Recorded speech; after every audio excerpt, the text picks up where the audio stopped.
Uma boa noite a todos, meus amigos. Mais uma vez aqui estamos, em nome do Centro Espírita de Olindo Alves, tendo a oportunidade de abordarmos aqui um tema do Evangelho, um tema, como sempre, um tema muito bonito. Não há um tema do Evangelho, na verdade, que não traga para nós uma mensagem, não traga para nós uma reflexão a respeito de questões tão importantes para a nossa vida, para a nossa evolução, para o nosso desenvolvimento. Cada mensagem do Evangelho, ela vem para a gente como se fosse um recado, nos convidando à observância do quanto ao nosso alcance está darmos os passos necessários para o nosso crescimento, para o nosso progresso, consequentemente para a nossa evolução. O tema de hoje que nós vamos abordar, ele está no capítulo 24 do Evangelho, não pôr a candeia debaixo do alqueire, e o tema é a coragem da fé. Nós vamos ler aqui o item de número 15, curtinho, uma leitura rápida aqui, depois nós vamos comentá-lo. Então ele diz o seguinte, olha só, a coragem da fé. A coragem das opiniões sempre mereceu a consideração dos homens, porque é prova de dignidade enfrentar os perigos, as perseguições, as discussões e até mesmo os sarcasmos, aos quais sempre se expõe aquele que não teme confessar abertamente ideias que não são admitidas por todos. Nisso, como em tudo, o mérito está na razão das circunstâncias e dos resultados que podem advir. Há sempre fraqueza em recuar diante das consequências de sustentação das opiniões, mas há casos em que isso equivale a uma covardia tão grande como a de fugir no momento do combate. Jesus estigmatiza essa covardia no tocante ao problema especial da sua doutrina, ao dizer que se alguém se envergonhar das suas palavras, ele também se envergonhará daquele, que renegará o que houver renegado, que reconhecerá perante o Pai, que está nos céus, o que confessar diante dos homens. Então, essa é a abordagem. Vamos fazer uma leitura curta, na verdade, para que nós possamos fazer os comentários. Puxa vida, quando nós falamos da coragem da fé, olha só que interessante. Nós, sempre que abordamos o tema fé, a gente busca lembrar o seguinte: a fé é inata a todas as pessoas, ou seja, vem conosco. Nós temos a fé em nós, lembrando que nós não somos frutos tão somente dessa existência. Nós temos um sem número de outras existências que fomos construindo em nós mesmos essa fé, essa confiança, essas convicções que nós chamamos de fé. E quando reencarnamos nessa oportunidade, por isso que a gente diz que a fé é inata, ela vem conosco. Aquilo que nós construímos ao longo das nossas trajetórias existenciais, nós não perdemos absolutamente. Isso fica gravado na consciência espiritual de cada um de nós. E em aqui estando, nós observemos em nós mesmos o quão ampla é essa capacidade, esse sentimento que nós temos. Da onde vem isso? A gente sabe que a fé não se transfere. Eu não posso passar a minha fé para o meu filho, para o meu amigo, para o meu colega de trabalho. Não é possível. Ela é pessoal e intransferível. Por quê? Porque cada um tem a possibilidade de desenvolver a fé em si, mas todos nós a temos, ela veio conosco. O tema de hoje nos chama a atenção nesse sentido para dizer a respeito da coragem da fé. Veja só, nós vivemos historicamente tempos muito complicados no que diz respeito à exteriorização da sua própria fé. Houve tempo em que, se nós falássemos a respeito de quaisquer coisas que se aproximassem daquilo que hoje é o Espiritismo, nós seríamos taxados, nós seríamos vistos como hereges, nós sofreríamos consequências das mais diversas naturezas, poderíamos até sermos condenados à morte. Isso foi durante muitos séculos, na verdade, né? A gente sabe que a história ela é muito longa nesse sentido. Então, aqueles que desde o tempo do Cristo que exteriorizavam a sua fé, a sua confiança, quantos dos primeiros cristãos que foram participar do circo romano, sendo colocado lá para os leões devorarem por terem exteriorizado a sua fé, por terem participado muitas vezes de reuniões que falavam a respeito do Cristo, enfim, quantos sacrifícios, quantos. Mas o tempo passou.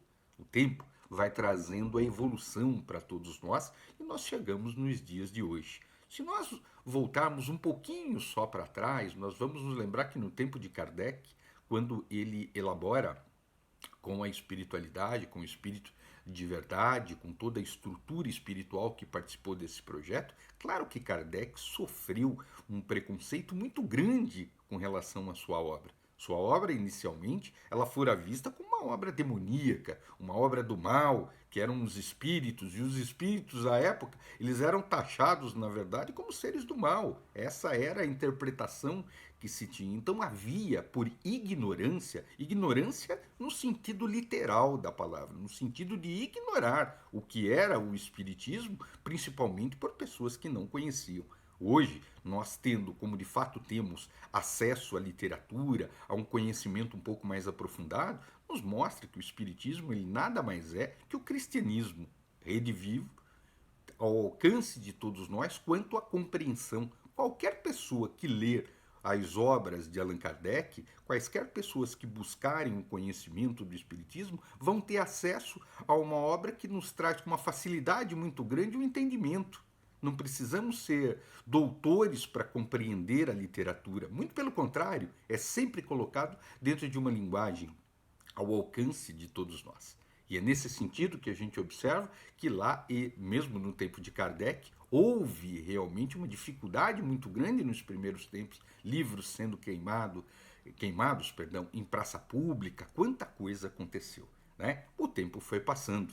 Nós vamos ver um outro personagem, me ocorre agora a lembrança do Dr. Bezerra de Menezes, tão conhecido de todos nós, no ano de 1886, pouco depois, 2 anos mais ou menos depois dele ter tido acesso às obras do Espiritismo, ao livro dos Espíritos principalmente, ele faz um pronunciamento público, demonstrando para aquela sociedade do Rio de Janeiro, isso nós estamos falando há 135 anos atrás, 1886, ele vai a uma conferência onde tinham 1.500, 2.000 pessoas da mais alta sociedade do Rio de Janeiro, e ele fala publicamente, a partir da data de hoje, eu gostaria que todos tivessem ciência que eu me torno espírita, para que todos saibam. E fala a respeito do espiritismo, e aquilo cria uma convulsão, aquilo cria, embora tenham havido alguns aplausos ali, mas a grande maioria virou a cara para ele. A grande maioria falou, nossa, o que é isso? Por ignorância, as pessoas não sabiam o que era o espiritismo na verdade, né? Mas olha a coragem da fé do Dr. Bezerra de Menezes, de expor a todas as pessoas. Mas hoje, meus amigos, hão de convir, o tempo passou. O tempo passou e ser espírita não exige de nós que nós venhamos a nos esconder através de quaisquer dificuldades nesse sentido. O espiritismo hoje, ele tem um reconhecimento muito grande perante a sociedade. Claro que existem os críticos, isso sempre vai existir, também por ignorância, por ignorarem o que representa o espiritismo, torno a dizer, porque quem quer que seja que buscar conhecer o espiritismo vai observar que o espiritismo é totalmente fundamentado na lei do amor, tão somente na lei do amor ensinada pelo nosso mestre Jesus. Então, nesse sentido, o tema de hoje ele busca trazer para nós uma reflexão sobre a coragem da fé. Coragem da fé no sentido de que, poxa, se nós tivemos a oportunidade do conhecimento a respeito do espiritismo e observamos o que ele de fato representa para as nossas vidas, isso faz com que nós tenhamos a possibilidade de, entendo essa noção, entendo esse conhecimento, de buscarmos, na medida do possível, é claro, dividir isso com as pessoas. O quanto pudermos, na verdade, levar ao outro o alívio, a ajuda, a dor, seja através da palavra, seja através de um abraço, de um olhar, de um pensamento, de uma prece, da forma que for, nós aprendemos que é essencial a prática da caridade. E não faria sentido que nós guardássemos para nós esse conhecimento e simplesmente no nosso bolso aqui, fica aqui guardadinho, vai passar a existência toda e eu nunca procurei exteriorizar a minha fé. Isso não exige de mim, na verdade, nada de extraordinário. Não somos nem seremos absolutamente diferentes de quem quer que seja. Nada disso se pede. Mas, meus amigos, observemos. O Espiritismo, ele é claro ao nos dizer a importância da ação, a importância das obras, a importância da realização e o quanto, ao longo da nossa jornada existencial, temos e teremos de oportunidades de aliviar as dores alheias das mais diversas formas. É nesse sentido que a gente fala que a nossa fé ela pode ser exteriorizada. Nós podemos levar o consolo às outras pessoas, nós podemos levar o alívio às outras pessoas. É importante que nós nos lembremos que não é o fato de nós nos auto-intitularmos espíritas, ou olha, eu participo de um centro espírita, então eu sou espírita. Só isso não nos leva a absolutamente nada dentro do campo de evolução. A gente sabe disso, não adianta eu ter a carteirinha. Olha só, eu sou espírita. Puxa vida, se você não houver produzido ao longo da sua trajetória, isso não vai refletir em absolutamente nada, muito pelo contrário. Foi te dada a oportunidade do conhecimento, da compreensão, a possibilidade de ter um entendimento que te mostra nítida e claramente a importância de praticar, de realizar realmente uma obra em decorrência da tua convicção, em decorrência da tua fé. Isso sempre lembrando, sem nunca ferir a suscetibilidade alheia. Nunca, em hipótese alguma. Por quê? Um dos princípios que norteiam o Espiritismo é o respeito aos outros entendimentos. Nós não precisamos aviltar, na verdade, ou maldizer quem quer que seja absolutamente. Isso não é Espiritismo. Espiritismo é caridade. E a caridade manda que nós façamos o seguinte: façamos tudo aquilo que estiver ao nosso alcance. O que nós pudermos fazer ao outro, nós temos que pensar, puxa vida, se eu estivesse na situação do outro, o que eu gostaria que fosse feito para mim? É nós nos colocarmos no lugar do outro, na situação do outro, na circunstância diversa. E de que forma? Tendo em vista o conhecimento, a compreensão, a perspectiva de observância de uma vida futura. Isso é tão importante, nem todos têm. Nós sabemos que a vida vai continuar, que a vida vai seguir adiante. E hoje é um momento, um instante que nós estamos vivendo. E às vezes são momentos difíceis, são momentos complexos, são momentos tortuosos. E aí? E aí, num momento como esse, aquele espírita que, tendo observado a dor alheia ou as dores alheias, e ele vem com uma. Não tentando incutir, olha, venha para o espiritismo. Não, não é isso. Mas muitas vezes levando alívio através das palavras de consolo, buscando motivar, buscando fortalecer tanta coisa ao alcance de cada um de nós. Quando ele fala no sentido de que nós não devemos, em hipótese alguma, nos envergonhar da nossa fé, claro que não devemos. Não devemos nem podemos. Claro, claro que não podemos nos envergonhar da nossa fé, absolutamente. É algo de tão bonito nós acreditarmos, nós confiarmos em Deus como de fato confiamos, mas mais bonito que isso tudo é nós exteriorizarmos essa fé, essa confiança, exteriorizarmos através das ações, através das obras ao alcance de cada um de nós. Vejamos o bonito exemplo de Chico Xavier. O Chico, desde o começo praticamente do século passado, ele vinha num período em que, não imagina, nos rincões de Minas Gerais, Pedro Leopoldo era uma cidadezinha muito pequena, e o Chico ali, ele foi estigmatizado durante muito tempo. E ele, através da sua fé, através do seu amor, através da confiança que ele tinha em Deus, em Jesus, ele cada vez mais se fortaleceu, realizando, produzindo, fazendo, desde muito jovem, atendendo as pessoas, ajudando as pessoas, não se importando com aquilo que diziam, aquilo que falavam, aquilo que achavam.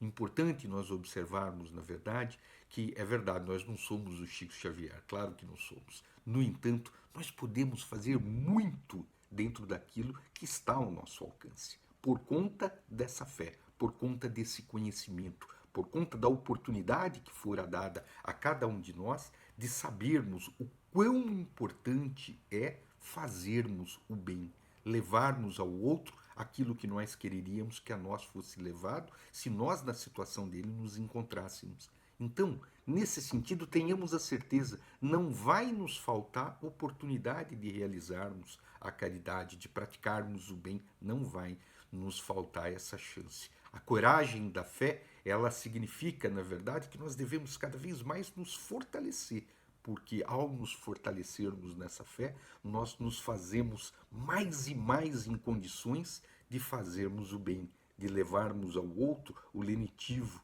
o alívio para as suas dores e para as suas aflições. Lembremos que Deus, na sua misericórdia infinita, ele faz uso dos homens aqui nesse nosso plano para que nós sejamos dele instrumentos bons, que nós possamos representá-lo. Deus não é amor, Deus não é bondade, não é justiça, Deus não é misericórdia. Cada uma das vezes que nós temos a oportunidade de praticar atos e gestos dentro dessas premissas, nós estamos representando Deus, nós estamos nos fazendo amor diante dos homens, diante de Deus, diante do universo. Isso está ao alcance de todos nós. É nesse sentido, coragem, coragem, coragem da fé. Fortaleçamos-nos na nossa fé, mas fortaleçamos-nos no sentido de fazer uma fé realmente produtiva, onde nós realizemos, onde nós busquemos enxergar a dor alheia para sermos bons representantes de Deus nessa trajetória tão importante para o nosso aprendizado, mas também para o nosso crescimento, para o nosso desenvolvimento e para a evolução espiritual de cada um de nós. Meus amigos, muito obrigado pela oportunidade, que Deus abençoe a todos e tenhamos uma ótima semana.